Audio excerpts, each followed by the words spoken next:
I would like to welcome the fabulous Lily Tomlin. Thank you. I want to congratulate 100 times. 1,000 times for you being here. And I want to congratulate you on the SAG Life Achievement Award. Thanks. Fabulous, really Thank wonderful. You've had a lot of success throughout your life, but in so many different things that you've done, so many different venues. But one of them right now, which I really want to acknowledge, is for Grace and Frankie. Yes, so that's been a great show to come along. And it was just kind of dropped into Jane's in my lap. What happened? How did it? Well, my agent called me and he said, "Are you and Jane looking for something to do together?" And I said, "Well, we are now." The characters that you created, iconic, fabulous, memorable characters that when I was a little girl and I said you came to my hometown in Northern California and you did, my name is Edith and my mom's, and honest to God, life-changing for me. But how did you even create your characters? If I knew, I would have made 100 more. Right. But I would mostly get an idea for something I wanted to do, or a culture type. Mm-hmm. And Edith I just wanted to do a child as a contrast to everything else I did. And I knew that on being on Laugh-In, I could say things as Edith that other people couldn't say. Right, right. And although she didn't get a whole lot of chance to do that on Laugh-In, but... how long were you on Laugh-In? 3 years, the last 3 years. I loved Laugh-In. Laugh-In was a phenomenal show. How did you get involved with Laugh-In? Well, I actually had an offer to go on Laugh-In in October, in the fall of that year. That was '69, and instead I chose to go on another show because I thought it was starting a new show and it'd be more exciting. And everybody else was already a big star on Laugh-In. Joanne and Artie and Ruth and Alan and Henry, and so I took that other show, which was slated at the youth market. It was called Music Scene. I don't think I know music. No, and it was only on half a season. Oh, there you go. So parents were very upset about it because it was like seeing long-haired dopers in prime time. I mean, that's what they thought. It was the 60s, right? Yeah, and we had concerts with Jimi Hendrix and Janis Joplin. Wow. Yeah. Oh, that's fabulous. So see, I think you would have gone for that too. Yeah, well, I think being neighbors and hippie ladies, yes, So I thought that was real hip to do, and then that show got canceled, and my agent and the woman who was my manager at the time, they convinced me to go on Laugh-In. I had the offer to go on and so you decided earlier, to go. so George reissued the offer. So I went to met with George, and he was really the first person who ever really got me. Really, that's so interesting. Why? What was the response before? Because I would go get a job. I'd go get an audition, like for the Merv Griffin show or something, and honestly, you would see they would lean back from me. I'd be across the desk from them, and I'd be doing some character with their face, and they were just put off. Oh, that's so interesting. They didn't get it. They just somehow were repulsed by it. When you were, I was thinking about you in terms of being a female comedian, and we have more female comedians now than we have in the past. Yes. But you started at a time when it was really a male-dominated part of our industry. Yes, right. So, and people used to say to me, "Oh, how can you do stand-up? You're going to lose your femininity." Oh, really? Yeah, and I'd say, What do you mean, lose my femininity? It's so nutty. Right. And I just discounted them. I didn't pay any attention. It's as if people don't know who you are. Right. And that even happened on Merv Griffin. I got sent over to Merv Griffin like a year later after that audition, and a young guy on that show, Paul Simon, he also got me right away, and he said, "Oh, I want to put you on the panel so bad, but you have such an ordinary, you're so ordinary." Because everybody on the shows in those days was like Hans Conried or Genevieve or Hermione Gingold. They all had a very distinct persona, and he said, "You're just so normal." You know what? When I started in this business, it was all blondes and, big-breasted women, right? When I first started, it was the same kind of thing as them. You're not pretty enough. It's such an interesting thing to be a female in this industry. Yeah. And to have, I don't think they say that to men. No, God, no. I don't. You're you're just too regular. You're right, you're too regular. You know, you just look too... I said, think of me as the Jinx Falkenberg of comedy. So you started, were you doing characters when you were a little girl? I saw that you used to do stuff in the backyard with your brother. Yes, right? I used to do, I would imitate the neighbors and my mother and dad and relatives from the South. My mother and dad came up from Kentucky. Are one of your characters after your parents? Well, I do Lud and Marie, and they are sort of patterned on my mother and father. Right. You know, but it was more like universally the kind of parents that teenagers thought they had. Right. They were just, you know, too boring, too not understanding, too stuck in their ways. And kids I've done 2 pieces with Lud and Marie. One is about the cake, please stop talking about that cake. Right, right. And that was in my first Broadway show, appearing nightly. And then we revisited Lud and Marie, and they had a granddaughter who was just like their daughter. Did your parents know that it was them? Well, my dad was long gone, okay. But my mother, she did. But my mother totally enjoyed it. Yeah. So you've done TV, film, stage, all different parts of the industry. What is your favorite part to? Well, probably to do live performance. Mm-hmm. It's something that I can do whenever I want to, or I've been able to, and so I have kind of just control of it. Right. Although I don't like to travel that much. But it's a way that I can, and I used to really, I'd have to go to town after town to show what Lud and Marie were doing now. Right. I wanted my fans to know what Edith was doing, what she was talking about, like the evolution of the characters. And I just wonder how many people really came again and again to see the show, and probably not that many. Oh, I don't know. But I was very fanciful in my mind that, well, they have to know if Lud and Marie were doing something new, they had to, and were talking about it, they had to know. Well, what was your favorite character? Because you're talking Lud and Marie, and I mean, you had so many characters. Yeah, I know. I always say, when people ask me that, I always say that's like asking Mrs. Duggar which of her 19 children she likes the best. And I like them all for different reasons. You know, and there are some characters that I do that were in The Search, and Jane wrote those characters, right. My partner Jane Wagner. And but how did she do that? How did she write a character for you? I mean, did she write a character? Just writes a culture type. She didn't, technically it was for me because I was going to perform them. Right. But talk about what it means, a culture type. A culture type is a physical culture type that exists in the culture, like a middle American housewife, or I do a cocktail organist. Mm-hmm. Although they're not quite as prevalent now, but when I first invented Bobby Janine, it was back at a certain time when you'd go to a dinner house club, and there'd be a cocktail organist. And this one, there was a couple in Glendale that I used to go see a lot. Mm-hmm. Cheryl Corby was her name, and her husband, I can't think of his name, but he played the snare drum on the side. And she would, a little snare, like right. And she had a xylophone on top of her organ, and she'd be saying like, and me, I'm so and so, and she'd say, and she'd play a pretty girl as like a melody, right, just beat it out, and so, and she would say wonderful, homely things like, marriage is operation cooperation, and oh, she did that? I just thought that was you creating that whole thing. No, I lift from human beings, real live, not entirely, but I. What character? So, because you've had so many different characters, right? But have you ever thought there's one thing I want to kind of work on and develop? I just haven't gotten there yet. Is there something?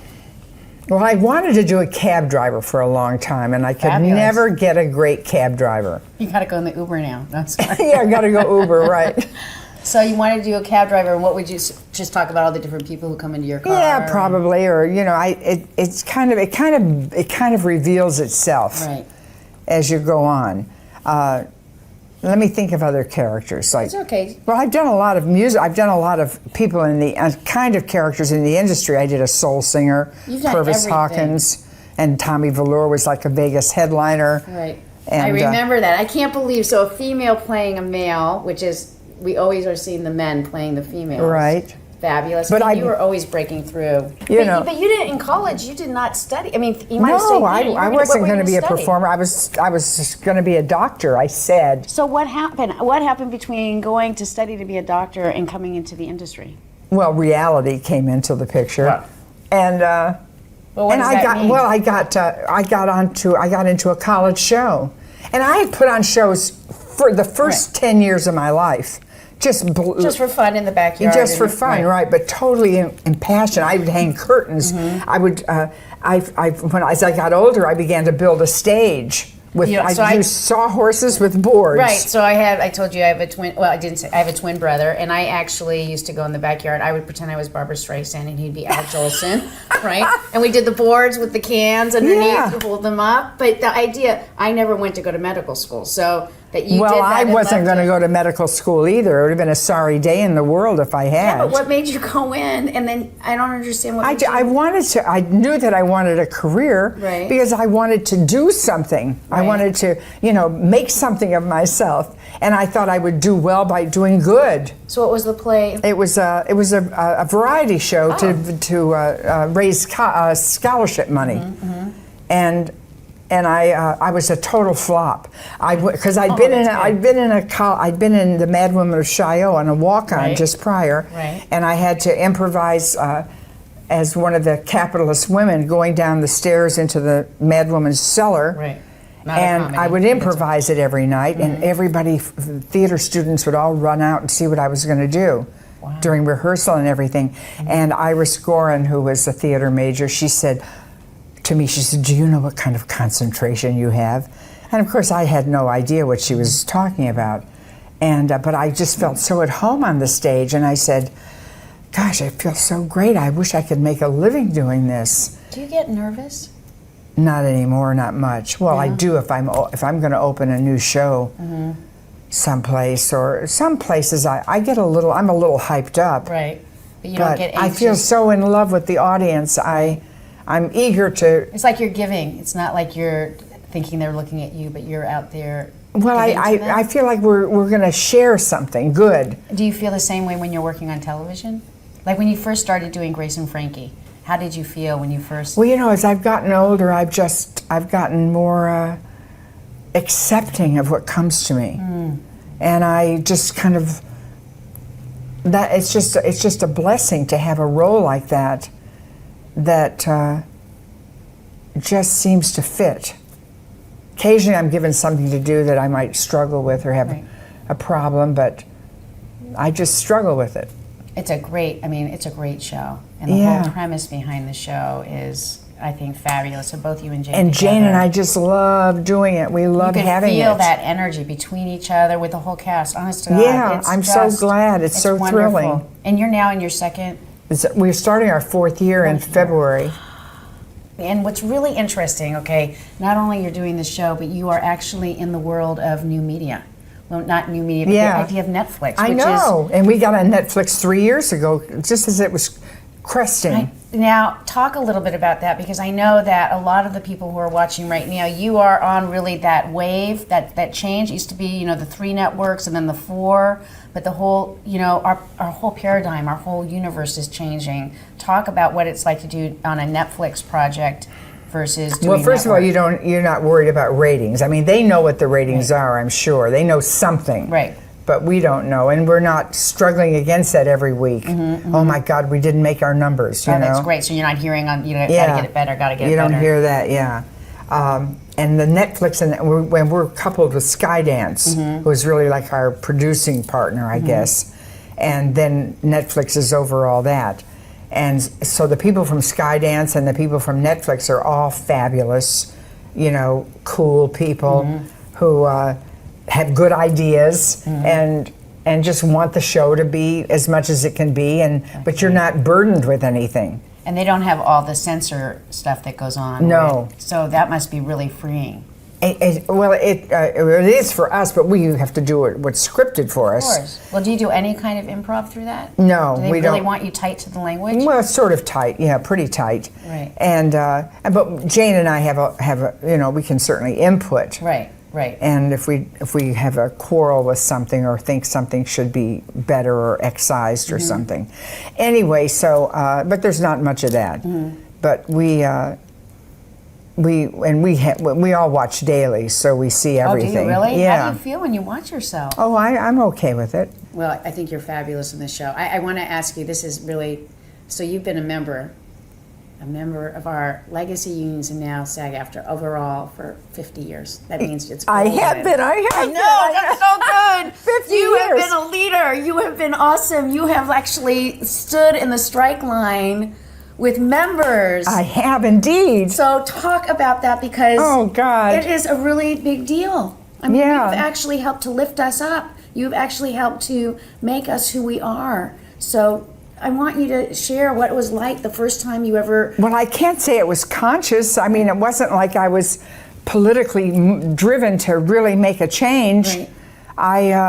I just wanted us to be what we should be. Right. Be better. Be better and be Together. stronger and be, yeah, everything. When you first got your card in AFTRA, is that right? And then you got it in SAG? No, I got it in SAG on Nashville. Oh, you got... Let's Yeah, see. before that, you yeah, did I got Gary? my card, my AFTRA card on probably the Gary Moore show. Right, the Gary Moore show. That's what I would think. Isn't that funny? And then you got your... And how did... Because, to be a member, it was then you had to be a member to work, right? So how did you... Do you even remember what it was like when you first got your card? No, but I changed my name. Did you really? What was your name? My name was Mary Jean. Oh, really? My mother's name is Lily. So what made you change it? Oh, I just liked my mother's name. You like your mother's name, so... I'm sorry. Did you take your mother's name? No, I did not. I like my name. But I think that's so interesting. You liked your mother's name, you didn't like your name, so you did your mother's name? Yeah, Mary Jean was just... Yeah. No, Mary Jean, Mary Tyler Moore was around anyway. Right. I didn't want 3 names. That is fabulous. I think that's just, your mother must have loved that you took her name. Oh, she did. She'd say, oh, I don't have to wait in the beauty parlor anymore. Oh, she liked that. She had a little attachment. Oh, listen, I'll there. tell you that my mother, at my first Broadway show, my mother comes to the show, and she stood in the aisle. And my mother's very unassuming, very sweet, has a wonderful way about her. Oh, I wish she were here now. But she stood in the aisle, and she shook everybody's hand and thanked them for coming. She says, oh, thank you for coming to Lily's show. And she didn't identify herself. She didn't say, I'm Lily's mother. She How just fabulous. And she just was so heartfelt about it.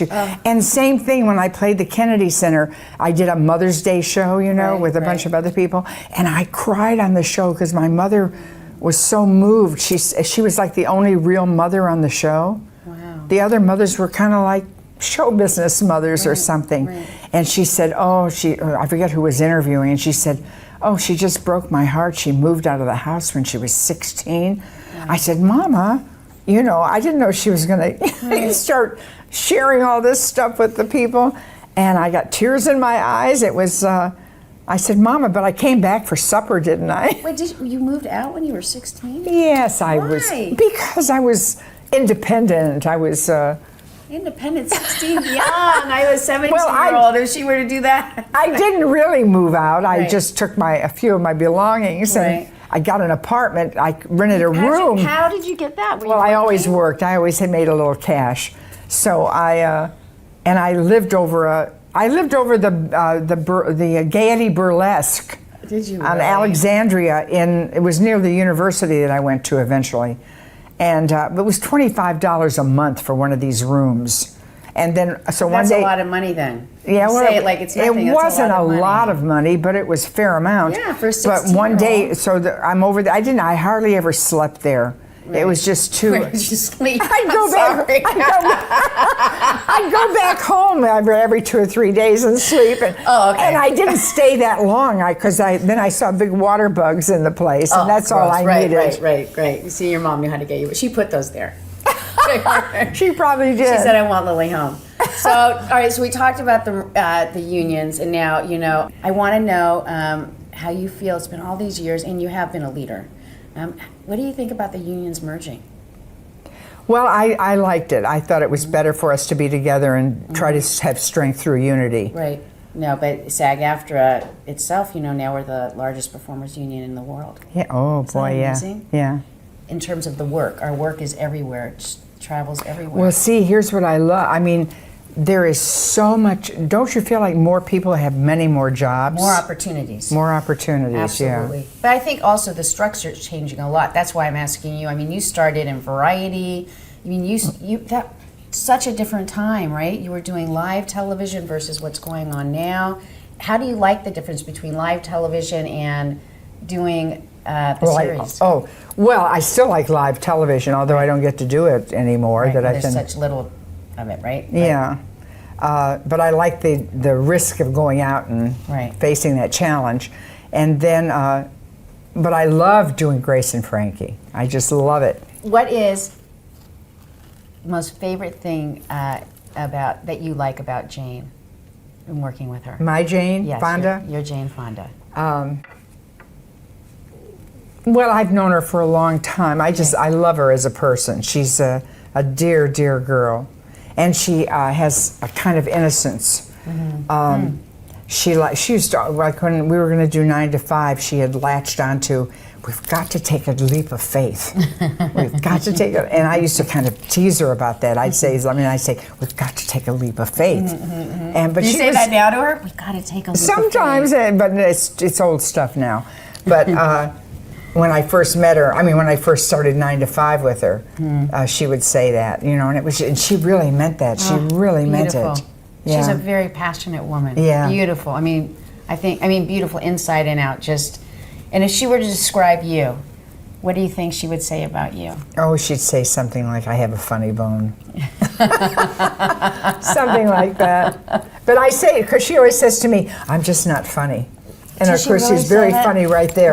Right, in that moment, in right? that moment, yeah. And I'll say, you are so funny. That's great. You've just got to do what you do. You're so funny. And she is funny. She is. She's wonderful. But it's like an organic, different kind of, it's not like she's looking for the funny. She has to just be who she is. And yeah. It's great. It's so talk about, because this is a comedy drama, really, but you've done so much work. If you were to say, is there a difference between comedy and drama, or do you feel it's all? I don't feel it. I just feel it's a different point on the continuum, and I always want them to meet. Right. I want them to blend. I want, if something's dramatic, I want it to have some comedy moments, something that shows humor. And then if it's a comedy, I want it to have it be moving. Right. And I've always looked for that in my material. Have you ever written?